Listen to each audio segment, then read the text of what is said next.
I am the Tofu Golem. Please enjoy the video.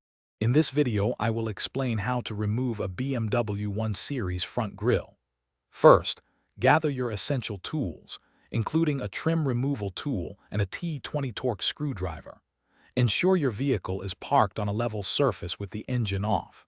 It is also wise to apply painter's tape around the grille's edges to protect your car's paint from accidental scratches during the process. This preparation ensures a smooth and damage-free removal. Now, open your car's hood to gain access to the top section of the grille assembly. You will find several T20 torque screws along the top edge. Carefully remove these.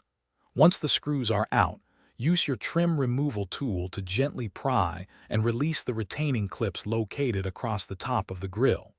Work slowly to avoid any damage to the plastic components. With the top fasteners released, gently pull the upper part of the grille forward just enough to create a small gap. This gap allows you to reach inside and locate the lower retaining clips. Using your trim removal tool, carefully pry each of these bottom clips open. Take your time and apply steady pressure to prevent breaking any of the plastic tabs. After all the clips, both top and bottom, have been successfully released, you can now carefully pull the entire grille assembly straight out from its mounting points.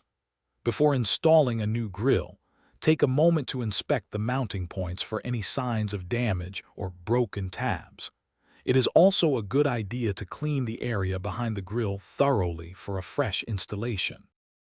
Thanks for watching. Consider subscribing if we helped you today.